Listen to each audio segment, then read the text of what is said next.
The title of this solo podcast is On the Creation of Pure Art.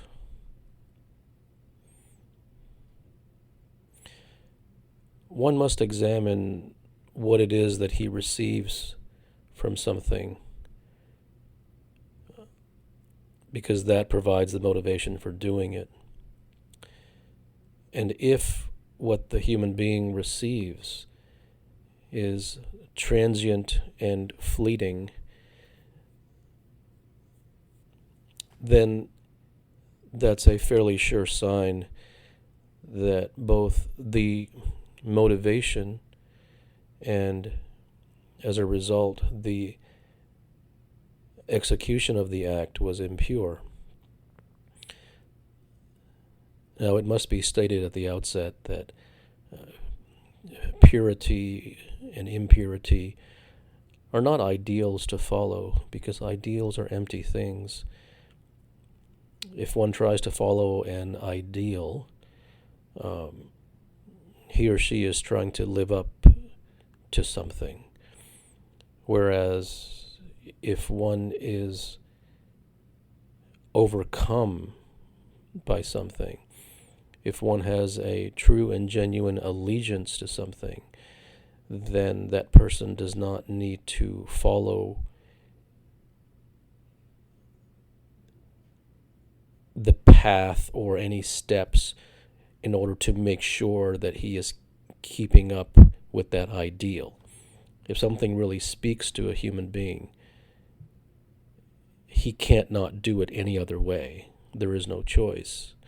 If one tries to live up to an ideal, then some days he will be successful in living up to it, and other days he will fall off, and he will spend the rest of his life acquiring it and losing it.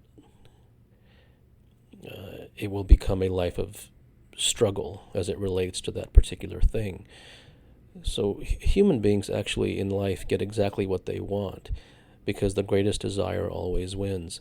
And that which one truly and genuinely desires, he reaches out for it in that very moment. That which he does not desire, and he approaches from the standpoint of shoulds and health and good for you and spiritual and correct, he does in a prescriptive manner, and he does it at arm's length, because it isn't true to him. It is just something that he's been told that he should do, and as a result, he will be very lukewarm towards it. When he has time, in a part-time fashion, he will reach out towards it, and if he gets it, he gets it. If he doesn't, he doesn't. But he'll keep a scorecard as to how long he had it and how long he didn't have it. Then he'll discuss it with his friends as to how many times he's grasped it. Then he'll laugh with his friends about how easy it is to lose it, and this is an entirely disingenuous affair. So human beings actually get exactly what they want. The things that a human being has are the things that he couldn't live without, and the reason that you know that is because he already has them. The things that he talks about are the things that he doesn't want. He just talks about it because that talking is a surrogate, and is a camouflage for having to admit the fact that he doesn't really want it. So there's no should want and should not want. One has to become genuine if someone is going to find truth. So as it relates to art, the purity is not an ideal. Then what is the point? Well, it is, everyone seeks as human beings, a sense of otherworldliness, a sense of mystique, a sense of magic. Everyone seeks an escape from the mundane. And human beings look for this escape in entirely cosmetic means, through ingestible substances such as alcohol, through socialization, through watching television, through various other means, and in the pursuing of such things, one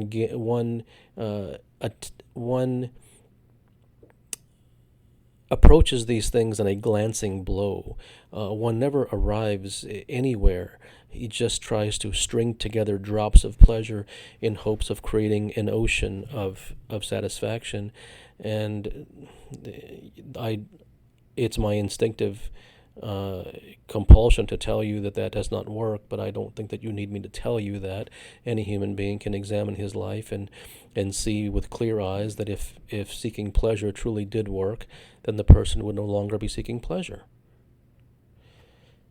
So, what is it about purity? Well, it is only purity brings satisfaction.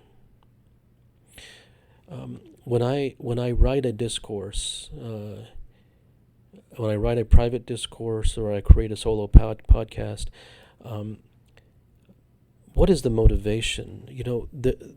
And I'm often asked this question on Twitter and through emails and even through my private client consultations. And the honest answer is that um, there is no quote motivation.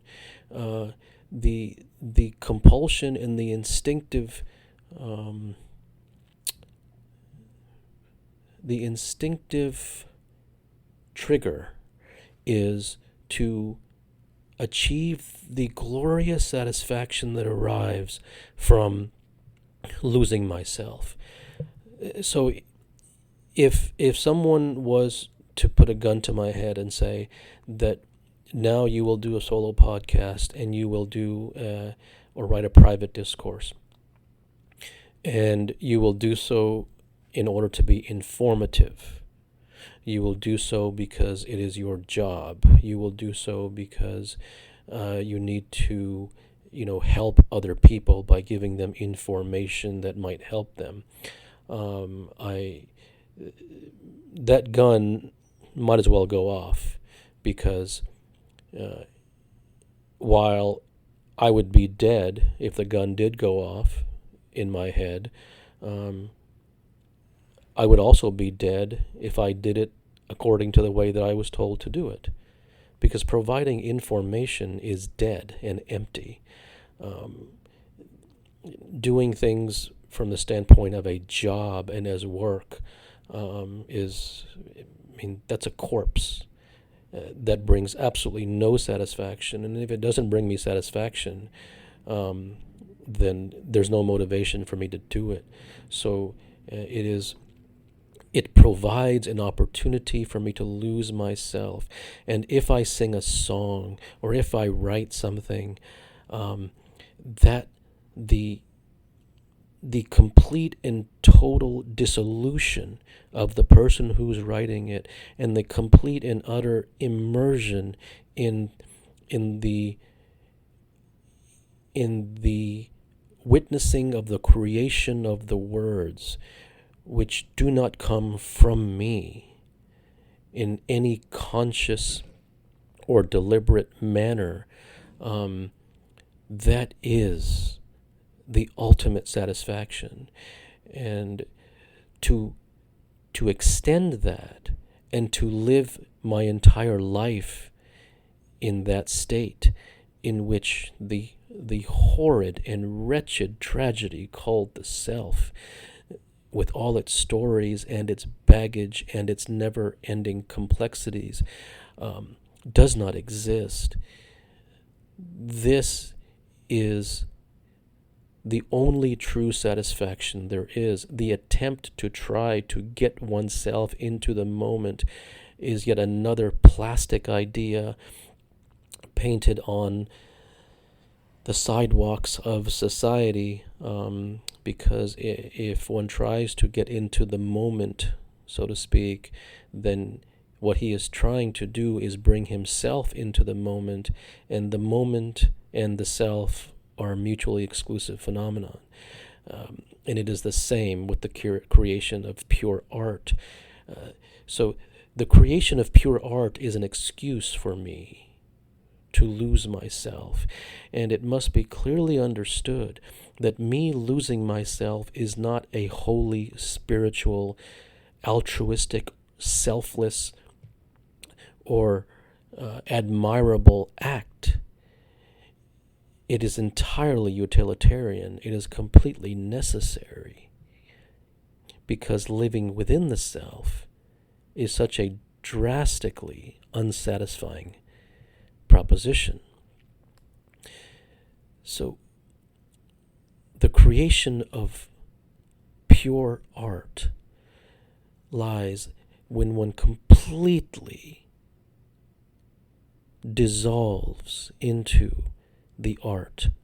And when it is amazing that how the human organism is created, that when one loses himself, then the notes that one is able to hit with such perfection in his songs, that the insights that one becomes privy to and is able to access from the ether and the other world,